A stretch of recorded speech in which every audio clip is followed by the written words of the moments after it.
Halo semua, perkenalkan kami dari perwakilan dari kelompok 3 akan mempresentasikan hasil tugas kelompok SPT Week 4 yaitu uh, merancang bangun sistem informasi terin- terintegrasi SMK Negeri 1 Sipopar berbasis microservice, yaitu implementasi arsitektur modern untuk efisiensi manajemen sekolah.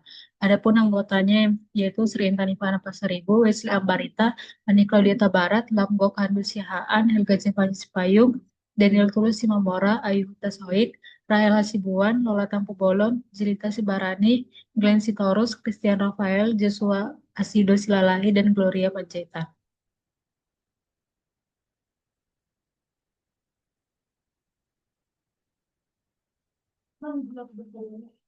Adapun latar belakang dan tujuan dari proyek ini yaitu untuk konteksnya itu transformasi digital SMK Negeri Sipopar untuk mengintegrasikan kegiatan akademik, administrasi, dan monitoring. Fokusnya itu menggantikan proses manual dengan platform terpusat agar lebih efektif, transparan, dan mudah ditelusuri. Dan penggunanya itu kepala sekolah, wakil kepala sekolah, guru, tata usaha, tim vokasi, dan pembina pramuka. Nah, mengapa meninggalkan monolit? Adapun yang pertama itu infleksibel, yaitu sulit menggunakan teknologi berbeda untuk fitur berbeda.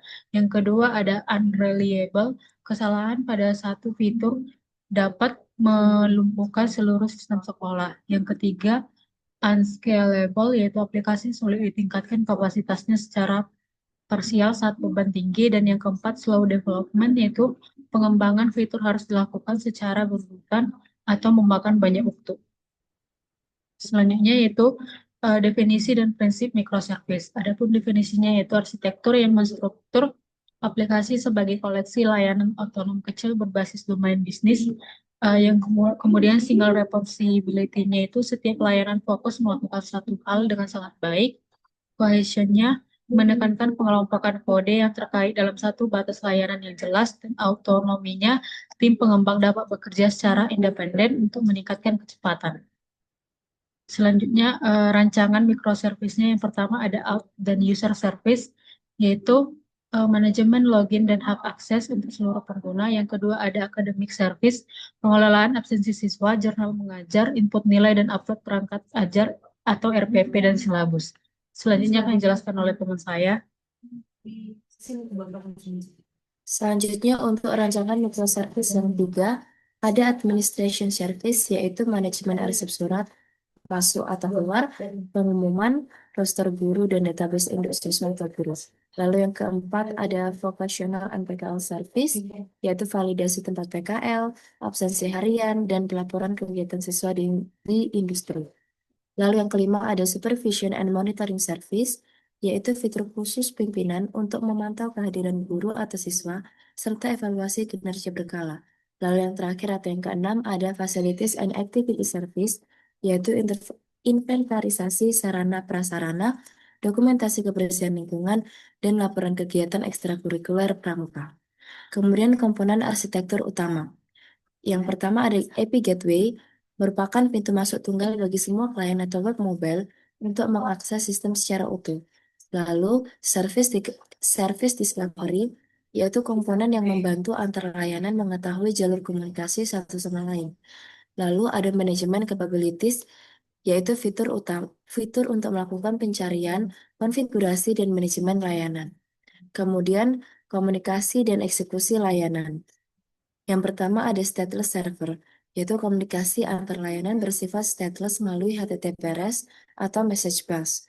Yang kedua ada execution environment, yaitu setiap layanan memiliki lingkungan eksekusi sendiri untuk menjalankan fungsinya. Yang terakhir yang ketiga yaitu operational capabilities, meliputi otomatisasi dan monitoring untuk memastikan kesehatan setiap layanan. Kemudian database and data store, yaitu database per service, di mana setiap microservice-nya itu memiliki penyimpanan data sendiri untuk menjaga kemandirian. Kemudian ada decoupling yang memungkinkan perubahan pada satu basis data tanpa mengganggu layanan lainnya. Lalu ada konsistensi, data antar layanan disinkronkan melalui mekanisme pesan atau message bus jika diperlukan. Kemudian selanjutnya akan dilanjutkan oleh teman saya.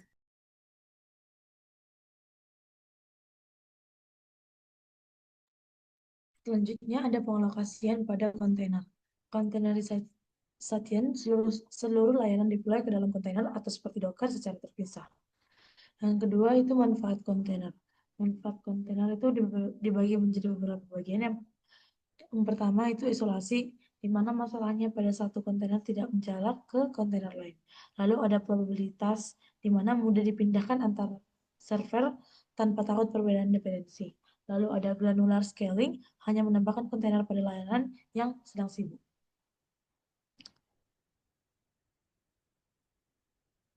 Lalu ada implementasi CI dan CD and agility.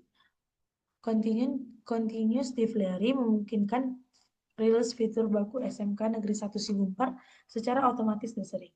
Lalu independent deployment, setiap modul atau misal PKL dapat diupdate tanpa mematikan modul lainnya. Lalu agility, ini mendukung pengembangan tangkas fitur baru dapat dikembangkan atau dibuang dengan cepat.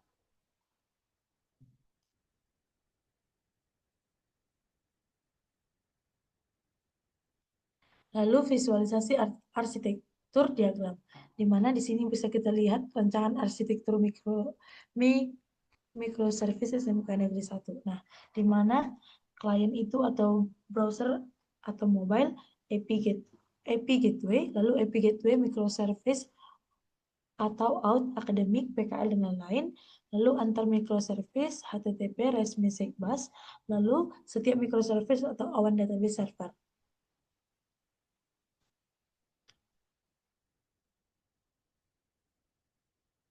Lalu ada keunggulan bagi SMK Negeri 1 Sigumpar. Nah, di mana beberapa keunggulannya itu flood isolation. Di mana jika fitur absensi bermasalah, fitur pengarsipan surat tetap berjalan normal. Lalu mixed technology stack, di mana tim dapat menggunakan teknologi berbeda atau misal RAG untuk UI, Python untuk modul monitoring. Lalu ada resiliency, penerapan high availability dapat dilakukan pada tiap-tiap layanan secara spesifik.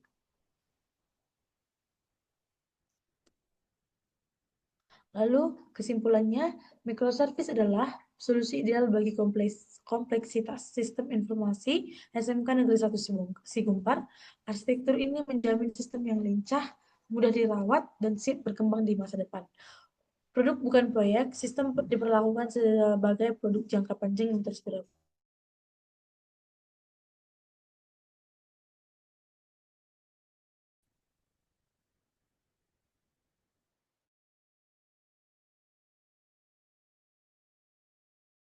Next.